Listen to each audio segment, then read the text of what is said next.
2022년 6월 30일 목요일 천안광성교회 새벽기도회 시작하겠습니다. 찬송가 492장 찬양하겠습니다.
오늘 우리에게 주신 하나님의 말씀 요한계시록 6장 1절부터 17절까지의 말씀입니다. 요한계시록 6장 1절부터 17절까지의 말씀. 이제 봉독하겠습니다. 하나님의 말씀 경청하십시오. 나는 그 어린 양이 그 7 봉인 가운데 하나를 떼는 것을 보았습니다. 그리고 나는 내 생물 가운데 하나가 우레 같은 소리로 오너라 하고 말하는 것을 들었습니다. 그리고 내가 보니 흰 말 한 마리가 있는데 그 위에 탄 사람은 활을 가지고 있었습니다. 그는 면류관을 쓰고 있는데 그는 이기면서 나아가고 이기려고 나아갔습니다. 그 어린 양이 둘째 봉인을 뗄 때에 나는 둘째 생물이 오너라 하고 말하는 것을 들었습니다. 그때에 불빛과 같은 다른 말 한 마리가 뛰어나오는데 그 위에 탄 사람은 사람들이 서로 죽이는 일이 벌어지도록 땅에서 평화를 없애는 권세를 받아서 가졌습니다. 또 큰 칼을 받아서 가지고 있었습니다. 그 어린 양이 셋째 봉인을 뗄 때에 나는 셋째 생물이 오너라 하고 말하는 것을 들었습니다. 그리고 내가 보니 검은 말 한 마리가 있는데 그 위에 탄 사람은 손에 저울을 들고 있었습니다. 그리고 내 생물 가운데서 나오는 듯한 음성이 들려왔는데 밀 한 되도 하루 품삯이요 보리 석 되도 하루 품삯이다. 올리브 기름과 포도주에는 해를 끼치지 말아라 하고 말하였습니다. 그 어린 양이 넷째 봉인을 뗄 때에 나는 이 넷째 생물이 오너라 하고 말하는 것을 들었습니다. 그리고 내가 보니 청황색 말 한 마리가 있는데 그 위에 탄 사람의 이름은 사망이고 지옥이 그를 뒤따르고 있었습니다. 그들은 칼과 기근과 죽음과 들짐승으로서 4분의 1에 이르는 땅의 주민들을 멸하는 권세를 받아 가지고 있었습니다. 그 어린 양이 다섯째 봉인을 뗄 때에 나는 제단 아래에서 하나님의 말씀 때문에 또 그들이 말한 증언 때문에 죽임을 당한 사람들의 영혼을 보았습니다. 그들은 큰 소리로 부르짖었습니다. 거룩하시고 참되신 지배자님, 우리가 얼마나 더 오래 기다려야 지배자님께서 땅 위에 사는 자들을 심판하시어 우리가 흘린 피의 원한을 풀어주시겠습니까? 그리고 그들은 흰 두루마리를 한 벌씩 받아 가지고 있었습니다.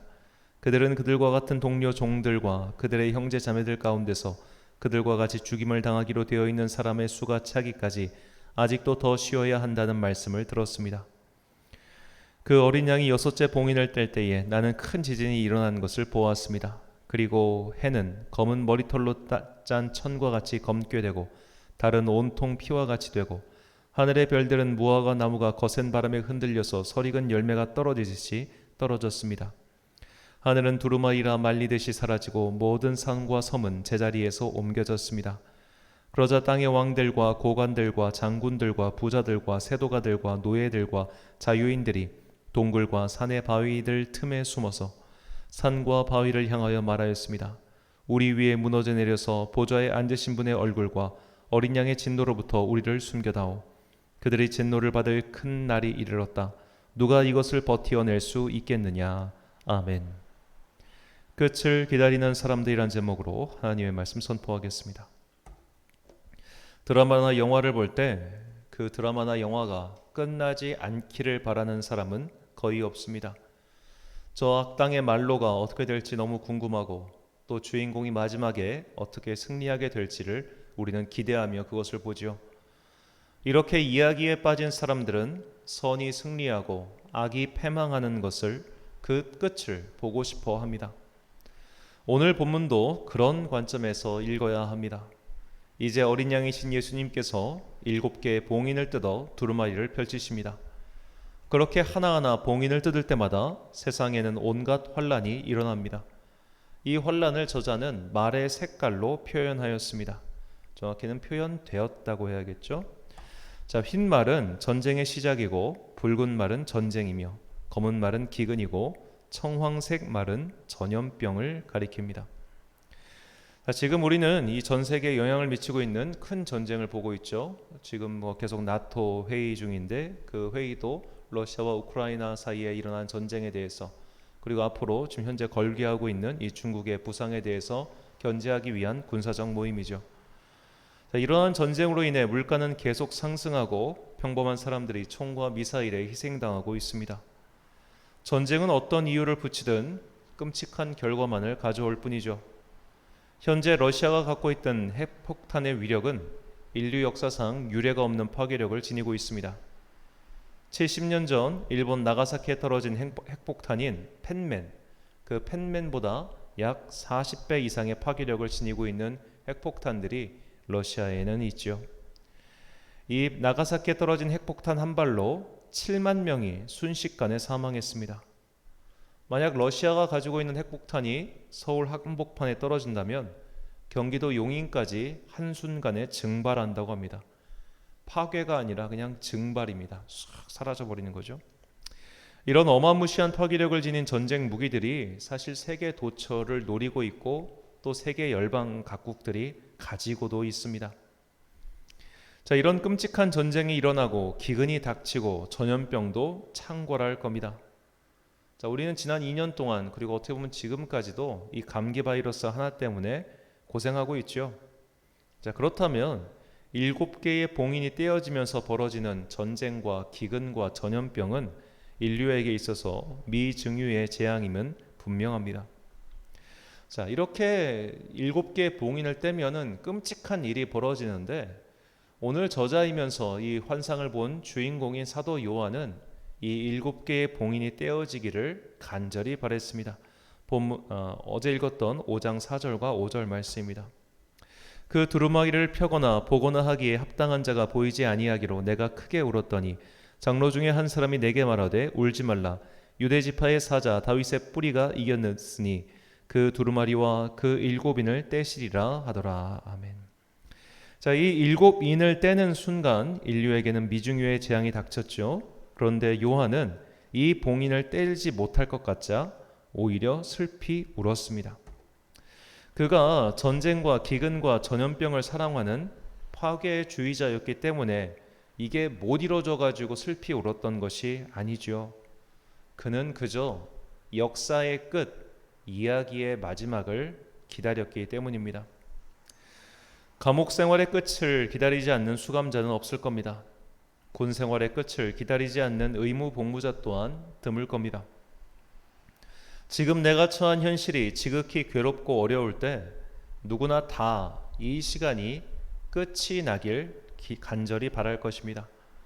그리고 마치 드라마와 영화의 끝에 선이 승리하고 악이 패망하는 것을 바라듯이 이 끝이 다가올 때 기다리던 승리의 소식이 들리길 소망할 겁니다. 요한은 이 마지막에 이루어질 주님의 그 최후의 승리, 그것만을 바라며 기다렸기에 이 마지막에 시작되는 그 봉인이 풀리길 울도록 바란 것입니다. 우리가 잠시 이 사도 요한에 대해서 좀 설명하자면, 이 사도 요한은 전설에 따르면 거의 100세가 넘게 살았다고 합니다. 왜냐하면 주님께서 이제 그 장신의 어떻게 보면 어머니인 마리아를 이 요한에게 맡기시죠. 그리고 장신의 친구들이 다 순교할 때 요한은 순교를 못했습니다. 이 늙은 마리아를 지켜야 된다는 어떻게 보면 사명감 때문이죠. 근데 마리아가 굉장히 오래 살았다고 합니다. 심지어 어떤 이들은 마리아 승천설을 주장하기도 하죠. 그러니까 마리아는 죽지 않고 하늘로 올라갔다, 뭐 그런 말을 할 정도로 마리아가 굉장히 오래 살았는데, 그러다 보니까 요한 또한 순교의 기회를 놓치고 오래 산 거예요. 지금 반모섬에 유배되어 있긴 하지만 거기서 그가 죽었는지 아니면 풀려났는지는 정확하지는 않습니다. 여하튼 그는 굉장히 오랜 시간을 혼자서 그 시간을 버티고 있었습니다. 함께한 사람들이 모두 떠났고 나 홀로 남아 있습니다. 주님께서 오시기만을 기다리다가 마침내 정말 거의 한 100세 가까운 나이까지 된 것이죠. 우리가 누가복음을 보면 주제여 이제 종을 놓아주신도다 라는 시므온의 기도가 있지 않습니까? 자, 그런 식으로 주님께서 이제는 이 비루한 삶을 좀 끝내주시고 정말로 내가 평생 동안 바랬던 예수님의 재림이 이루어지기만을 간절히 소망했던 것이죠. 그러다 보니까 이 일곱 봉인을 떼지 않으면 마지막 때가 오지 않으니까 내가 그렇게 바라던 마지막 때가 아직도 안 온단 말이야 하면서 슬피 울었던 것입니다. 자, 요한만이 이 마지막을 기다린 것이 아니었습니다. 그동안 복음을 위하여 순교의 피를 흘린 자들 또한 이 마지막을 간절히 기다렸습니다. 본문 9절과 10절 말씀입니다. 다섯째 인을 떼실 때에 내가 보니 하나님의 말씀과 그들이 가진 증거로 말미암아 죽임을 당한 영혼들이 제단 아래에 있어 큰 소리로 불러 이르되 거룩하시고 참되신 대주제여 땅에 거하는 자들을 심판하여 우리 피를 갚아주지 아니하시기를 어느 때까지 하시려 하나이까 하니. 아멘. 자, 우리는 이런 말씀을 통해서 누가 마지막 때를 간절히 기다리는지를 정확하게 알 수 있습니다. 이 땅에서 누릴 것을 누리며 평안을 추구하는 자들은 이 마지막 봉인이 떼어지기를 원치 않을 것입니다. 그러나 죄 많은 이 세상은 내 집이 아니며 우리가 가야 할 곳은 영원한 천국임을 굳건히 믿는 자들은 오히려 이 마지막을 간절히 기다리고 있습니다. 이제 우리는 스스로에게 엄중하게 질문해 봐야 합니다. 나는 마지막 때를 진실로 바라며 기다리고 있습니까? 어린 양이신 예수님께서 7개의 봉인을 떼고 마지막 환란이 닥치기를 바라고 있습니까? 이것은 단순히 복수심 때문에 피를 갚아달라는 그런 간구가 아닙니다. 이것은 완성을 향한 간구입니다. 드라마가 끝이 나고 영화가 끝이 나고 소설이 끝이 나듯 하나님께서 시작하신 이 장엄한 이야기가 완결되기를 바라는 것이죠. 이때 일어나는 환란은 클라이막스, 즉 절정입니다. 비록 피가 흐르고 혼란이 닥칠 것이나 이것은 잠시 일어날 뿐이며 주님을 믿는 백성들은 들림을 받아 주님 곁으로 가게 될 것입니다. 계시록 7장 4절과 17절 말씀입니다. 내가 인침을 받은 자의 수를 들으니 이스라엘 자손의 각 지파 중에서 인침을 받은 자들이 14만 4천이니 이는 보좌 가운데 계신 어린 양이 그들의 목자가 되사 생명수 샘으로 인도하시고 하나님께서 그들의 눈에서 모든 눈물을 씻어 주실 것임이라. 아멘. 자, 처음부터 말씀드렸지만 요한계시록은 파멸의 예언서가 아닙니다.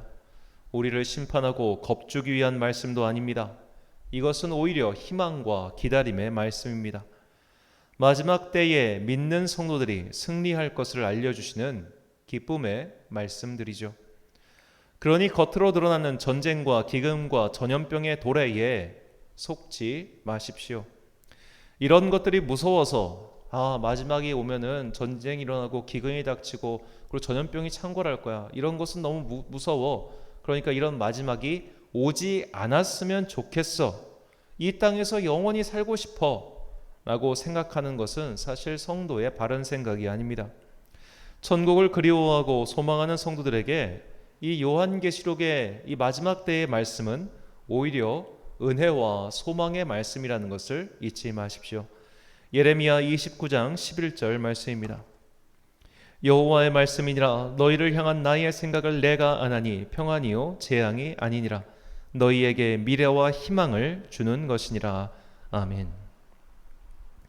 사랑하는 천안광성교회 성도 여러분, 그리고 이 새벽을 함께 깨우고 계신 귀한 주님의 자녀 여러분, 계시록에서 겉으로 드러나는 그리고 마지막 때에 임하는 그 전쟁과 기근과 전염병의 도래에 마음과 눈을 빼앗기지 마십시오. 우리는 환난을 두려워할 필요가 없습니다. 이 환난은 완성의 시작입니다. 마지막의 도래입니다. 이 마지막은 새로운 시작, 즉 하늘나라의 완성이자 하나님 나라의 또 다른 시작이기에 우리가 그토록 바라고 기도했던 것들의 응답의 완성입니다. 이 소망을 간직한 자만이 마라나타, 주 예수여 오시옵소서라고 간절히 기도할 수 있습니다. 마지막의 환상이 그저 두려움으로 다가오고 있다면 아직 내가 천국의 소망을 온전히 품지 못했다는 증거입니다. 그러므로 두려워하지 말고 천국을 묵상하십시오. 예수님 곁에서 누리게 될 하늘나라의 삶이 어떤 것인지 그것부터 시작하십시오. 우리가 그 천국을 진심으로 기다릴 때 이 계시록의 말씀은 사랑과 은혜와 축복으로 가득 차 보일 것입니다. 최후의 승리와 천국의 도래를 기쁨으로 맞이하기 위하여 오늘 이 시간부터 그 천국의 소망으로 우리 영혼을 채워가는 여러분과 제가 되시길 간절히 축원합니다. 기도하겠습니다. 사랑과 은혜가 풍성하신 아버지 하나님, 우리는 주님의 최후 승리를 바라보는 자들입니다. 그리고 그 최후의 승리가 오기 전까지 우리는 더욱더 기도하고 이 믿음을 지킬 것입니다.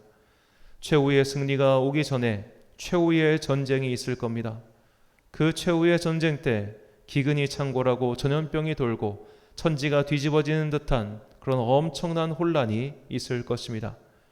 이 혼란은 우리를 겁주기 위한 것도 아니며 우리를 절망에 빠뜨리기 위한 것도 아님을 깨닫게 해주시니 감사합니다.